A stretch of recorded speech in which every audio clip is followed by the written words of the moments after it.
Okay, so let's everybody get settled.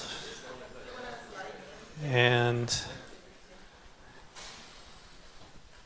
it's my great pleasure to introduce my old friend Francisco Garcia-Vidal, another pioneer of plasmon optics and nano optics. Francisco is professor of condensed matter theory at the University of Madrid and leader of the ERC project on plasmon nanoquanta. Today he's going to tell us about modification of materials properties and molecular structure driven by quantum electrodynamic phenomena. And I should just say parenthetically, I remember back to the days when in plasmonics only classical things were being discussed, like extraordinary transmission and Hall arrays, and so I think we've seen a transition now to quantum phenomena. So I look forward to your talk. So thank you, Harry, for the introduction, for the nice introduction. And I would like to thank the organizers, in particular Roman, for inviting me to this conference. It's always a pleasure to be in Barcelona, okay? So the title has changed a bit. It's now Polaritons for Chemistry and Material Science, because it sounds more general than the previous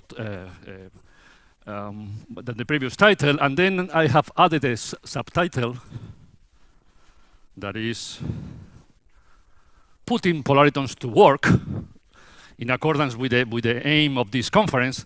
And then I realized that it was a bit too ambitious.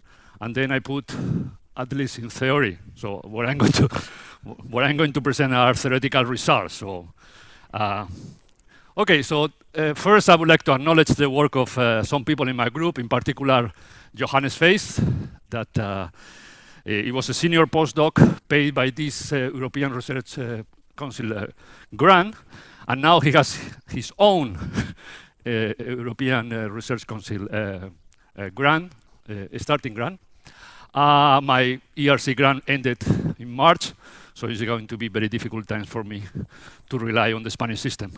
Okay, and then I'm going to present some work by Javier Gallego and Carlos González Ballesteros, that are PhD students, and Esteban Moreno, that is associate professor at Mayo University.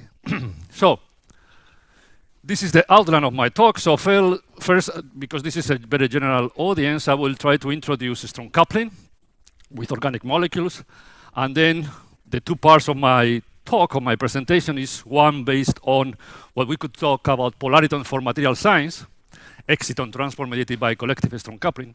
And the second one is controlling chemical reactions by means of a strong coupling, what we could call polaritonic chemistry.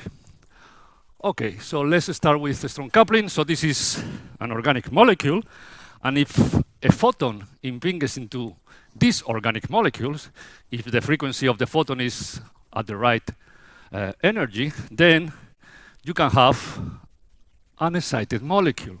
So you have an exciton on the molecule. In most of the equations, this photon is finally released, the excitation is lost. But if you put these organic molecules into some mirrors, then the photon can come back. And if you put fast mirrors, I don't know the meaning of fast mirrors, then you cannot distinguish if you have a photon or an excited molecule. And then in this case, you say that the eigenstates are hybrid states. They are usually called Polaritons. So they are par molecule and par matter, par photon. And then you say that you achieve the strong coupling regime. Okay? So this is a very cartoonish way of representing strong coupling. So put in some numbers or figures. So you have the emitter at a given exciton frequency. You have the cavity photon. And if the coupling is large enough, you can have a strong coupling. But in the weak coupling limit, when this coupling is not so strong, basically what you can modify the electromagnetic mode density, you can modify the radiative decay of the emitter. In the strong coupling, then you have the interaction is faster than the decay of the two components. So then you have a coherent energy exchange between the two states, then that is called vacuum Rabi oscillations. And then you have this polariton. And basically you have this lower polariton and this upper polariton that are separated by the Rabi splitting. The first realizations of strong coupling was using cavity QED with atoms. The coupling of the atoms, as we have some from the talk of Vahid, is very small. But in this case, with the very good cavities, they were able to achieve this strong coupling because the cavity losses were even smaller. Okay, so these are the two papers. In most of the occasions, what we have is, instead of having a strong coupling with a single molecule or a single quantum emitter, you have what is called collective strong coupling. In this case, the photon and the excitation is coherently distributed over all molecules. This case is much easier to achieve this strong coupling because the coupling scales as the square root of the number of molecules that you have. And this is why it's much easier to do or to achieve collective strong coupling than single strong coupling. Okay, why organic molecules? Organic molecules are very good for strong coupling because first, they present a very large dipole moment. So the light-matter interaction is larger. You can have samples with high density. Remember that the collective strong coupling is going to scale as the square root of the density of molecule that you have in your system. The Rabi splitting in some occasions can be as large as 1 eV, that is 1/3 of the transition frequency. So people claim that they enter in the so-called ultra-strong coupling regime. And also you can do the experiments at room temperature. So the first experiment showing a strong coupling with organic molecules was published 20 years ago, more or less, by the group of Litzy in Sheffield. And they were using, as you see, a silver mirror and a DVR mirror, okay? So a dielectric back reflector mirror, okay? And then in this case, you can see that the Rabi splitting in this case is 0.2 EVs. For the plasmons, the first experimental realization of a strong coupling with plasmon was done by the group of Beleza in Lyon in France. And in this case also, the Rabi splitting was around 0.3 electron volts. And last year, there have been some claims of having a strong coupling at the single molecule level by the group of Bomber in Cambridge. Okay, so people are moving in this case from the collective strong coupling to the single strong coupling.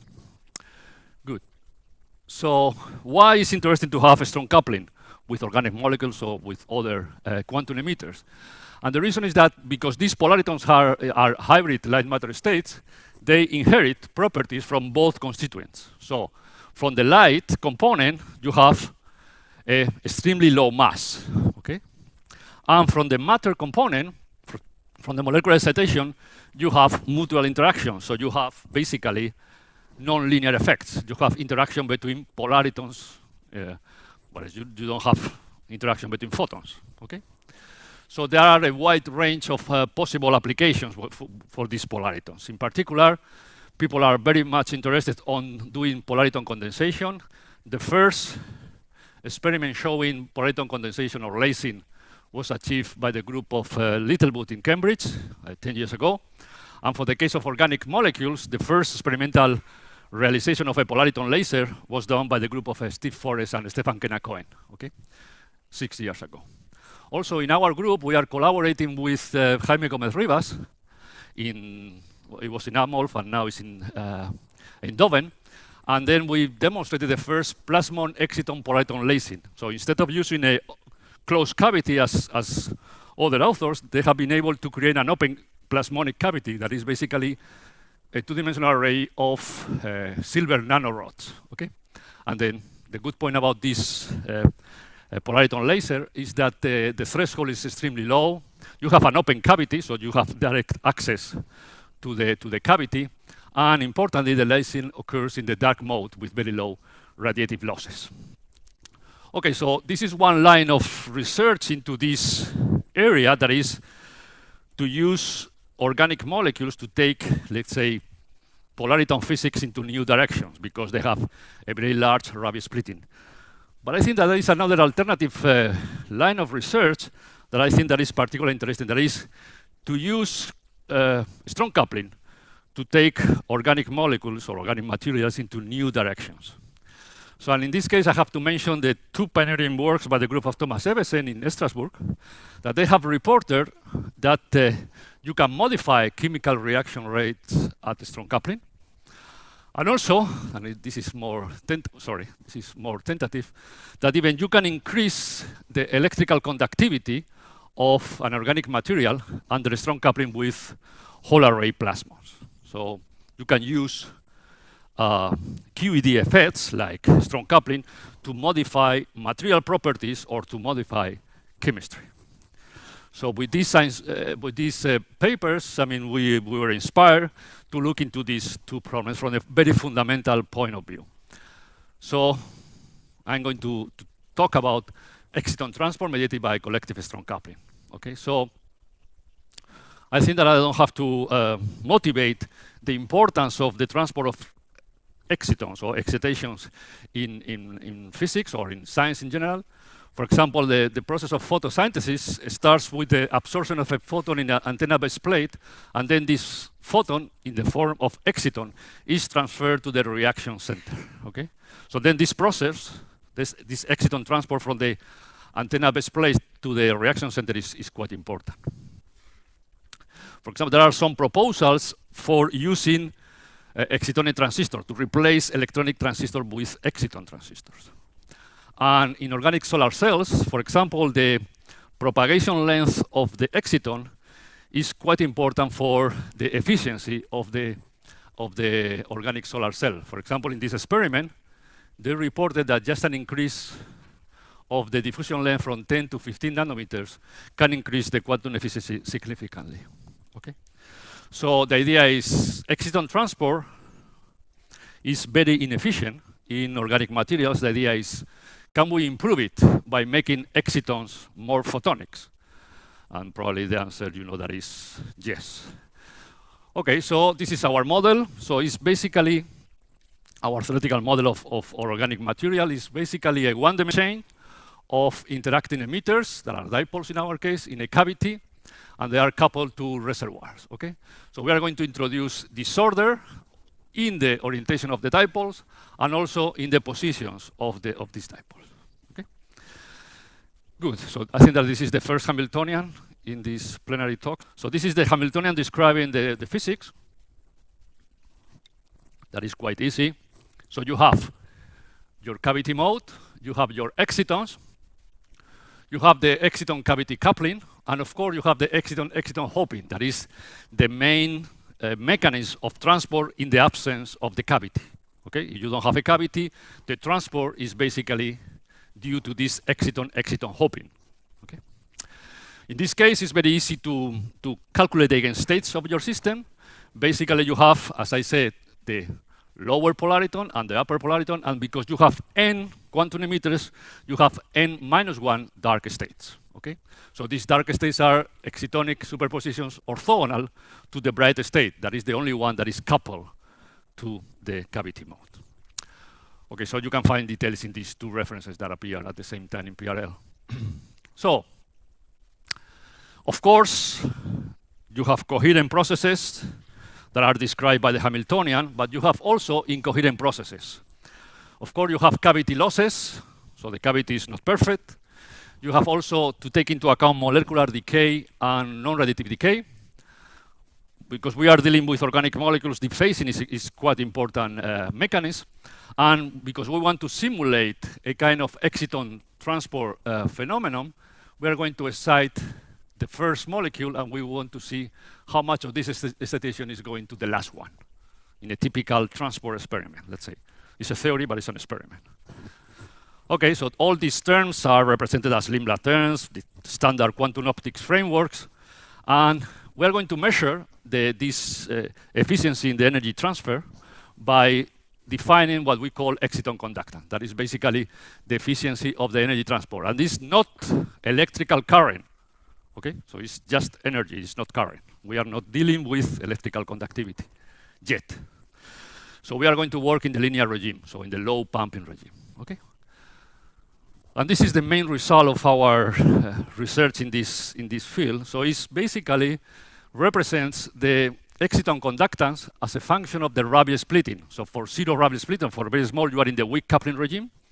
And of course, if the coupling is not large enough, basically, you have a very low conductance. You have less conductance when you have more molecules, and you have less conductance when you have disorder. So here you can present 60 molecules with disorder and without disorder. But importantly, as you switch on the Rabi splitting, as you switch on the strong coupling, that is to the right of this dashed line, you can see that basically the exciton conductance is extremely high. So it can be many, in principle, with this simple model, it can be many orders of magnitude larger than the exciton conductance in the weak coupling regime. It saturates. At the end, it doesn't depend so much on the details of your one-dimensional chain, and saturates when a strong coupling is fully established. So in some way, the exciton can bypass the system by going from the first to the last one by taking advantage of the collective character of the polariton. This is a very naive way to link it to the problem. Of course, at the end, the details depend on disorder, spacing, etc. Okay, so nice. So, but up to now, this cavity mode was uniform. So the idea is, okay, if instead of working with a uniform field, you work with a electromagnetic field profile that is more complex, you could harvest excitons. This is the question. So the idea was, as a very simple plasmonic structure, is just 3 nanospheres, and we are going to assume that only emitters are in the central sphere, and we are going to look into the exciton conductance when we pump the emitter A, and we want to see how much of this energy is going to the emitter B, to the emitter C that is in the equator, or to the emitter D that is in the south pole, as a function of the Rabi splitting also. And this is the result. Of course, when you are in the weak coupling limit, most of the energy is going to the emitter B, that is the nearest neighbor of the emitter A, then to the equator, and then to the south pole, because this is Hoping transport, basically. But then when you switch on the, let's say, the strong coupling, you can have even more excitation in the south pole than in the nearest neighbor. Okay. Good. So this was a proposal that we published 2 years ago. And this year, there was a kind of experimental verification of this idea by the group of Thomas Ebbesen. So in this case, they were using 2 types of molecules, donor and acceptor, and they were placing the donor and acceptor inside a cavity, a metal cavity. And in this case, both the donor and acceptor were matching the maxima of the lambda cavity mode. Okay, so here you can see the lambda cavity mode, and the donor is matching the maximum associated to this one, and the acceptor is there. And they were able to achieve an efficiency of 37% of efficiency in this case, and for the donor acceptor distance, that it was larger than 100 nanometers. In the absence of the cavity, the range of distances is called the Foster radius, that is of the order of 10 nanometers. So in this case, by taking advantage of the strong coupling, they were able to transfer energy at a long distance, taking advantage of the strong coupling. And the thing is that, related to the talk of Bahid, they were using the word entanglement here. So, so we have some discussions about if you can use these kind of things to see entanglement or not. I agree with you that you have incoherent processes here that, but they were using entangle. So they published in a chemistry journal. So perhaps if they try to do in a physics journal, probably they were lost. Okay, so it works. It works. Okay, our idea of exciton harvesting works. Okay, let's pass to the second topic of my talk, that is about chemical reactions. So.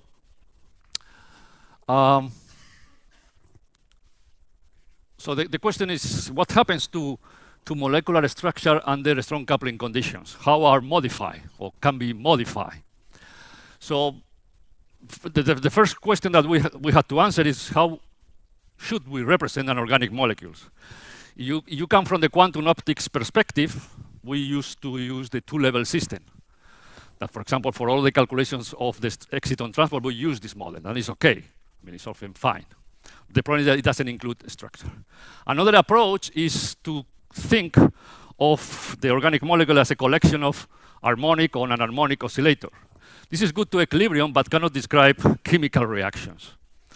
So the good concept for chemistry is the concept of potential energy surface. That is more realistic, but it's always very complicated. Okay, so we are going to use how this picture changes when you are in the strong coupling regime. So our idea for the next years is to try to combine quantum chemistry tools with cavity QED to create a kind of polaritonic chemistry. So the idea is to combine both in order to see if we can change the chemistry by means of a QED phenomena like a strong coupling. Okay, so this was our first paper on this subject, and we realized that we can understand the dynamics of the reactions of this system by following the nuclear motion on not the potential energy surface, but on the polaritonic potential energy surface, what we call popes, because we have two popes. No? So, and the question is, after so many calculations, we realize that if the Rabi splitting is larger than the frequency of the vibrational modes, the Born-Oppenheimer approximation still works. So this is, again, a cartoonish way to look into the system. So you have the bare molecule, and this is usually called the reaction coordinate. You have the ground, the potential energy surface associated to the ground and to the excited state. Then, when you are in the weak coupling regime, basically you don't modify the ground potential energy surface, and then you have one excitation. So this excitation can be in the cavity. So basically, there is no excitation in the ground state. So it's basically this shift is the cavity energy, or you can have the excitation in the molecule. And then if the coupling is large enough, then you are going to have, as always in strong coupling, an upper polariton and a lower polariton. Okay? And in this case, you are going to have an upper polariton potential energy surface, and you are going to have a lower polariton potential energy surface. If this Rabi splitting is large enough. If not, then things are more complicated. But if the Rabi splitting is large enough, then you can still work within the Born-Oppenheimer approximation. That is the basics of the concept of potential energy surface. Okay, and then this is the critical point. Once you realize of these kind of things, this opens a huge, so the idea is don't guide the way, change the roads. So the first example that we analyzed was this one. It's a photoisomerization process of this strange molecule, stilbene. So basically, this is the bare molecule potential energy surface. So you have, in the ground state, you have two minima of the same energy. And this is the potential energy surface associated to the first excited state. And then when a photon is absorbed by the molecule, it goes to these potential energy surfaces. And then because it goes to the lowest energy, in this case, then there is a non-adiabatic transition, and at the end, it ends in the cis phase. So, okay, so I have to say that this is the spherical cow version of a chemical reaction for a physicist, okay? So probably it's much more complicated, but this is how we look into the problem, okay? So first, you absorb the photon, you go to this potential energy surface, and then you have this non-adiabatic transition, and then you end up in this one. So then the idea is quite simple. So this is a molecular dynamic simulation of the process. So at the beginning, you start in this minimum, you excite, and then you end up in the other minimum. Okay, so now the question is, if you are able to achieve a strong coupling, you have to hybridize this potential energy surface with this one, and if you are at resonance and at the given conditions, you can end up with a potential, with a lower polariton potential energy surface that has a minimum. So then, in this case, you are going to trap the white packet on this minimum, and then you are going to suppress photoisomerization. Okay. So this was for one molecule, and the question is, can this work if we have multi-molecules coupled to the same photonic mode? Of course, the mathematics is much more involved, and in this case, now the potential energy surface, you have many reaction coordinates, one associated to each molecule. So now you have the formation of a kind of polaritonic supermolecule, and in principle, the situation is much more complicated. But in this case, we realize that, for example, if you analyze the potential energy surface for just cutting two reaction coordinates, you realize that the lowest reaction barrier occurs for motion of a single molecule. Okay? So you here, for example, the lowest barrier occurs in these two directions. And the collective motion of two molecules, two or more, moving in this surface of potential energy surface, it's not moving really moving, it's moving in this potential energy surface. The collection motion of two or more molecules has higher barriers. So then you can just analyze the reaction by just looking at one molecule at a time. And this is how this potential energy surface is modified when you increase the number of molecules. And in order to be short, basically, you realize that this minimum becomes larger or deeper and deeper as you increase the number of molecules. So this implies that there is a kind of collective protection from isomerization as you increase the number of molecules. So in order to be, so instead of reducing this blocking of photoisomerization, it enhances the photoisomerization. Good, so done. So in principle, in our model, it's possible to suppress photochemical reactions. But this sounds very negative, no? So suppress. So can we enhance, or what, can we create new energy pathways as well with this idea? So, and possible do it with many molecules. So there is a law, a Stark-Einstein law of photochemistry that states that for each photon absorbed by a collection of molecules, no more than one molecule is activated for an excited state reaction. There are some known exceptions. Okay, but so in this case, we try to analyze from a very fundamental point of view a type of molecules that are proposed for solar energy storage. That basically the potential energy surfaces associated to these kind of molecules, they present two minima as in the previous case, but in this case there is one metastable state and one stable state. Okay, so in this metastable state, you are able to store 1 eV of energy. And the question is how to release this energy. The way to release this energy is just by sending a photon to the potential energy surface associated to the excited state, and then it goes to the minimum of this potential surface and then decays radiatively, and 56, in this case, in this model, 56% goes to the metastable state, and 44 to the stable state. Okay? So in this case, if you define the reaction quantum yield as the percentage of molecules that end up in the desired reaction product per absorbed photon, in this case would be 44%. Okay, this reaction quantum yield. Okay, so the idea is quite simple. Now you tune this energy with a cavity mode, and then you assume that you are in the strong coupling regime. And in this case, the lower polariton is going to have the shape of this lower polariton is going to be like that. So there is a minimum just in front of the minimum of the stable ground state. So in principle, if you excite this molecule, in this case, it's going to go likewise, and then with a 100% probability is going to end in the stable state. So in this case, you can achieve a reaction quantum yield of 1, defined that way. If you have 5 molecules and 1 molecule is moving, you have the same picture. So, by means of a strong coupling, you can create a new energy pathway to release the stored energy. Okay? But we realized, and it was a complete surprise, that this process continues. So for example, now you have 5 molecules and you leave 2 molecules moving, you can see that there is a path in which there are negligible barriers. So in principle, the energy that is stored in these two molecules is going to be released by just absorbing one photon. And this is for 5 molecules, and 2 are moving, and we have repeated.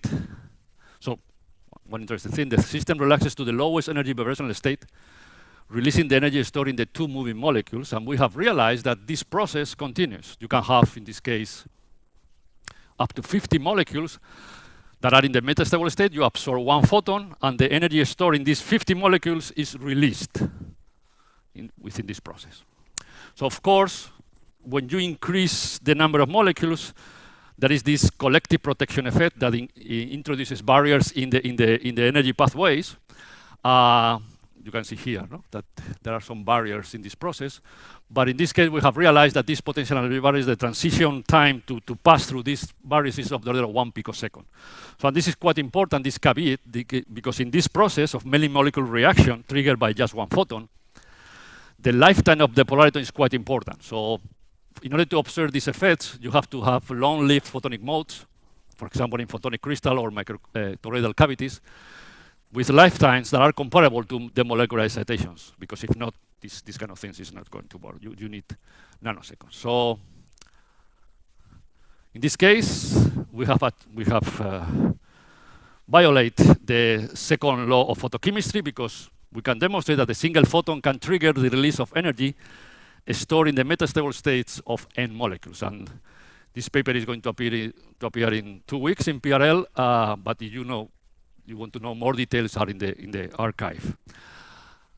Okay, so I think that it's time to finish this talk by just the summary. So we have shown that it's possible to enhance the exciton transport in organic materials by taking advantage of the collective epsilon coupling. We have seen that you can have a dramatic enhancement of the exciton conductance. We have also demonstrated by tuning the electromagnetic field profile, you can have also harvesting. You can take one excitation from going to one place to another. And because of time, I didn't have time to discuss another interesting result is that, as I told you, you have many dark states. And in principle, because these dark states come from the excitons in the molecule, you assume that they are localized. But in this paper, you can find details that in some occasions, these dark states can be also delocalized and can be used to transfer energy from one place to another. Okay? And in the second topic, we have demonstrated by taking advantage of strong coupling, you can modify molecular structure and reaction through a strong coupling. The Born-Oppenheimer approximation is still okay if the rabbit splitting is large enough. You can, and I have shown just 2 examples of the things that you can do. One is that you can suppress photoisomerization, and also that you can create new reaction pathways, and for example, to use a single photon to trigger a many molecule reaction. And with that, thank you very much for your attention.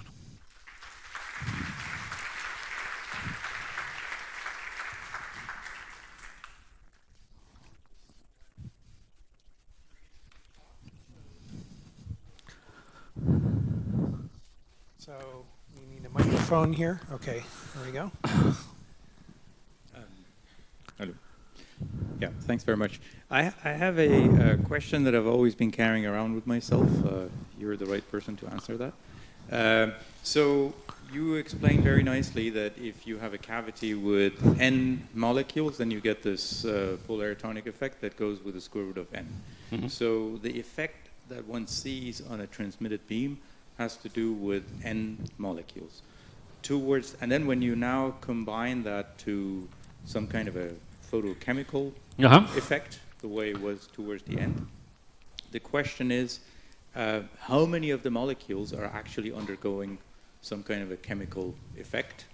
So you had this discussion towards the end that you expect one molecule to be doing this, but then you show the cascade effect. But that's a special, interesting case by itself. But if you go to the standard case where you see that, and the way Thomas Everson argues is that you see that there is a polaritonic effect and therefore affecting photochemistry. But But the way I see it is that this photonic effect that you see in the spectrum is because each of these N molecules is giving a tiny, tiny effect to this light.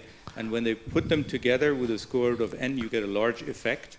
But because each one is interacting weakly, the photochemistry would also be very weak, right? So if you have N photons, N molecules, only one of them is undergoing photochemistry. No, I mean, well, this is a very long discussion. I mean, we have been discussing these kind of things, and the total Rabi splitting affects each individual molecule.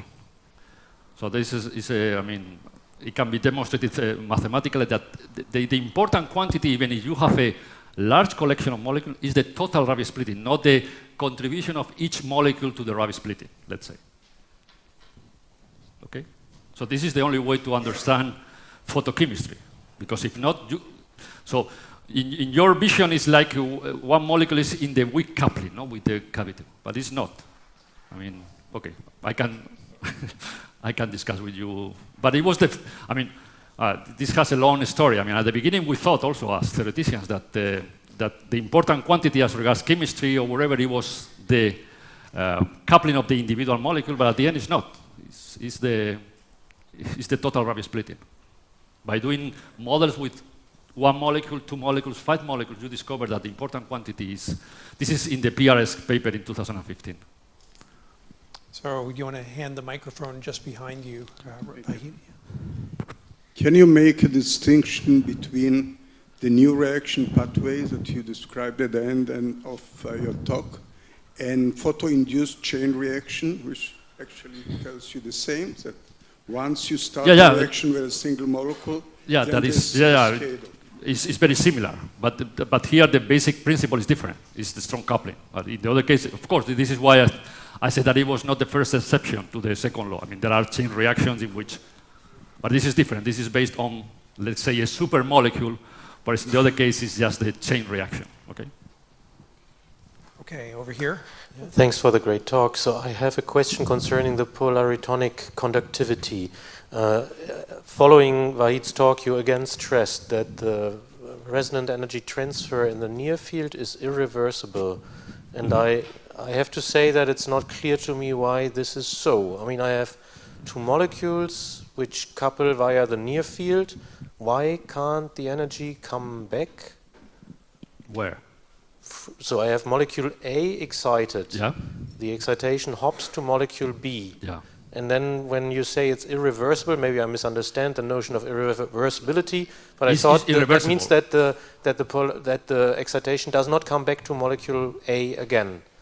And this is also what I thought Vahid said. And I don't immediately see why this is the case and why the situation is then different. I mean, obviously the situation is different in the cavity, where the excitation goes back and forth, but why can't the excitation come back from molecule B if they are coupled directly via the near field? Well, in this case, we are including dipole-dipole interactions, so in some way it can go back to the emitter A, of course. So then what does irreversible mean? I mean, I can have, that means I can have exactly the same situation. No, but I don't. Yes, please. If you had two-level systems, you would come back. Yeah. But if you're talking about real molecules where you have a broad absorption and broad emission spectra, so every time the transfer of energy and excitation is weak, so if it comes back, it gets the huge hit. So effectively, it's a very, very weak effect for it to come back. And in the cavity, you cycle it, so you have a better chance of doing that. Okay, thanks. It's due to the vibrational modes of the molecule. Okay, let's see. Oh, there's one right here in back. Microphone has gone the way. Okay, thanks. I have a question about the coupling efficiency. You have a coupling between the donor and the acceptor, and the coupling efficiency is 73%. I mean, how do you calculate the number? No, it's not a calculation. It's an experiment. It's the only experiment that I have shown. Okay. I didn't calculate in the paper they say that the coupling efficiency, probably by looking at the peaks in the luminescence, probably. I mean, they claim that they have 37%. It's not a calculation. Okay. I didn't do the calculation. Okay. Is there any upper limit of the coupling efficiency? I mean, any quenching involved in the strong coupling process? Any? Sorry? The quenching, I mean the failure, the molecule might fail during No, the strong of course, coupling. that is a limitation. That is the one limitation clearly is the quality of the cavity, of course. I mean, you have the lifetime of your polariton, and there are some discussions about the lifetime of the polariton.